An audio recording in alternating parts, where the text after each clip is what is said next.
Your dog suddenly avoids your eyes, lowers their head, and acts quiet.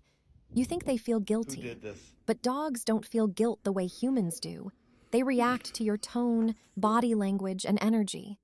When you sound serious or tense, your dog tries to calm the situation. What? So that guilty look did isn't you confession. do? It's emotional awareness. Who did this?